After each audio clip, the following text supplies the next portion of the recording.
Previously, on Keeping Up with the Kenya Kwanza government. All the people who disappeared or who were abducted in what you said, all of them have been brought back to their families and to their homes. This is why Kenyans are finding it hard to trust President William Ruto. Ruto lies all the time. And all the time, Ruto lies. For that is his nature. Chidwe. If there is one thing Kenyans are starting to notice, it is that trusting President Ruto sometimes feels like listening to that one uncle at family gatherings. You know the type. The uncle who claims he once advised Nelson Mandela to divorce Winnie Mandela, or swears he once chewed a venomous snake just to teach it a lesson and nothing happened to him, only for the truth to corner him like a rat on the highway. Now, if you are wondering what real-life moment could embody this lying uncle energy in Ruto's presidency, look no further than his latest statement on abductions. And I have given clarity and firm instructions that nothing of that kind of nature will happen again. Yes, that A word. The word Ruto's administration has treated like a biohazard ever since the Gen Z-led protest in 2024 made it too loud to ignore. Nobody needs to abduct you. Sababu naona wengine, mtu hata anaenda anajifungia kwa Airbnb na mrembo yake. Tiajifiche siku 3, waseme wameabductiwa. During a recent press conference, a Finnish journalist asked President Ruto to explain the uncomfortable rumors. Was his government abducting critics? President Ruto, all composure and confidence, assured the press that decisive action had been taken to prevent such incidents. In fact, he said all those previously reported missing had been safely reunited with their families. Your Excellency, President William Ruto, what is the Kenyan government doing to ensure such violations will not happen again? Thank you very much for asking that question. I know that it will be a subject of discussion between my guest here with members of the civil society and other members of the Kenyan society. The statistics are arguable this way or the other way, but that does not take away from the issues that have been raised around what happened on the dates you have mentioned. There are 3 things that I can speak to it. Number 1 is that there is an accountability mechanism to make sure that that situation is attended to and a proper accountability mechanism is put in place. That's number 1. Number 2 is the fact that I undertook to the country that being a democracy, and robustly so, that Kenyans must not, as has happened in the past, where Kenyans disappeared and their bodies were found in all manner of places, that will not happen under my administration. And all the people who disappeared or who were abducted in what you said, all of them have been brought back to their families and to their homes. And I have given clarity and firm instructions that nothing of that kind of nature will happen again. And that it was my commitment as I became president that extrajudicial disappearances of Kenyans will not be part of what we are doing as a nation. Additionally, we have taken proactive steps. My first assignment when I became president was to extend the independence of our investigative agencies, including the police, give them financial autonomy, give them operational autonomy that is guaranteed in the Constitution. And we have since transferred the budget from the Office of the President for the police to the Police Service Commission, and the Inspector General of the Police is now solely responsible for matters operation, for matters finances, and that my office has now nothing to do with the operations, the financing of police activities, to give them independence. Now that sounds so confronting. until you remember that just months ago, Ruto had claimed no one had been abducted in the first place. At the height of the public outcry, when activists and vocal critics were vanishing, Ruto stood at a podium and said without blinking that his administration had received 0 reports of abductions or extrajudicial killings. None. Not a whisper. There are people who were abducted.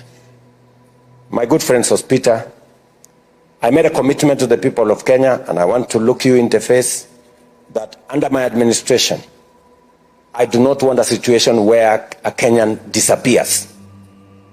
There were days when people were found 20, 30 in the Vayala here, executed.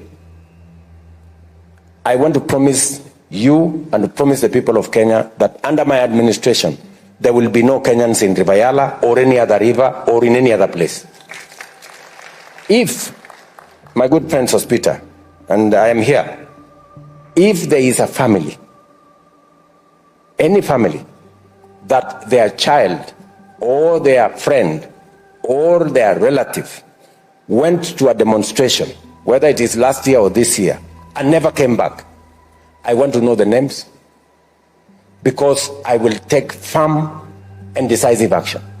Because as I talk to you today, I don't have a single name of somebody who has been abducted or disappeared.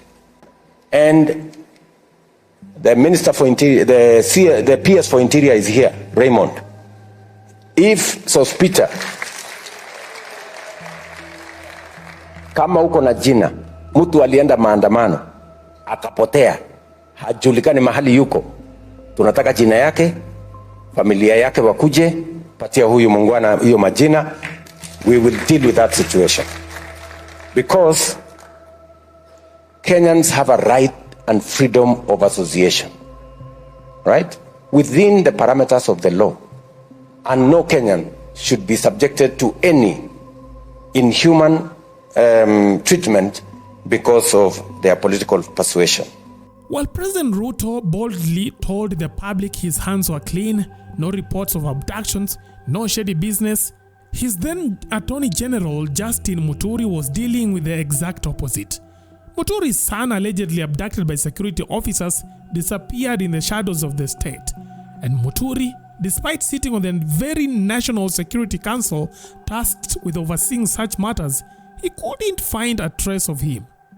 It wasn't until Muturi cornered President Ruto at State House that the truth finally surfaced.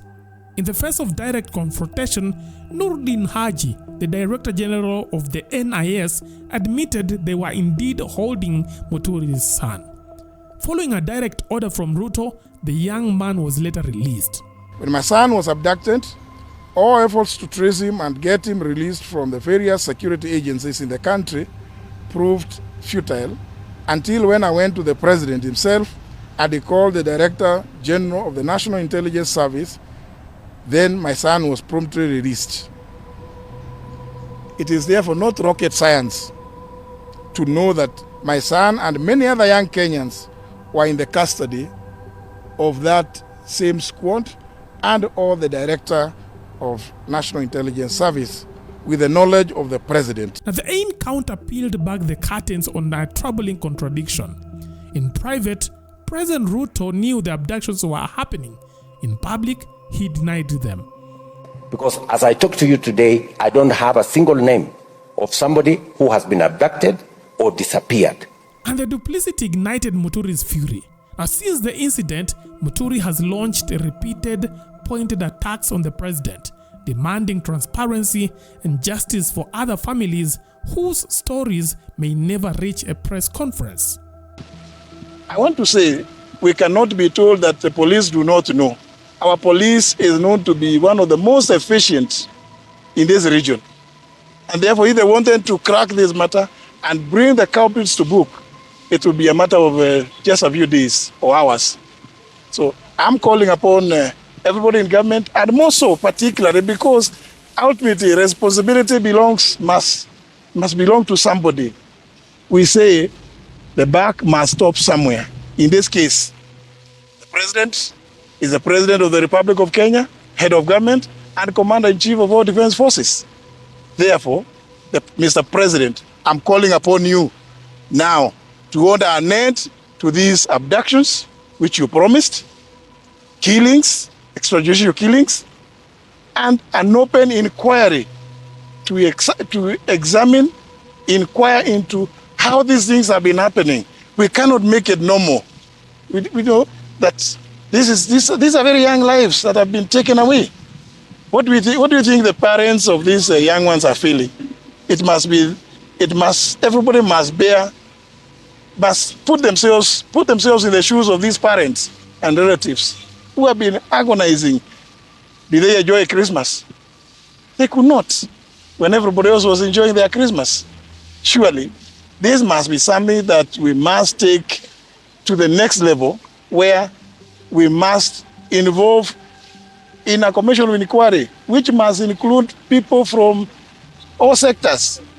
The law society should come up, be part of that commission of inquiry, religious groups, and the civil society groups like Amnesty International and others. Kenya Human Rights Commission, all of them, they should be involved in that commission, because we want the truth, and to put an end to this, we cannot take it as business as usual anymore. But Ruto remained defiant, dismissing the accusations. In fact, he even fired Justin Muturi himself. Until Monday, May 12, 2025, that is when President Ruto admitted that the abductions happened.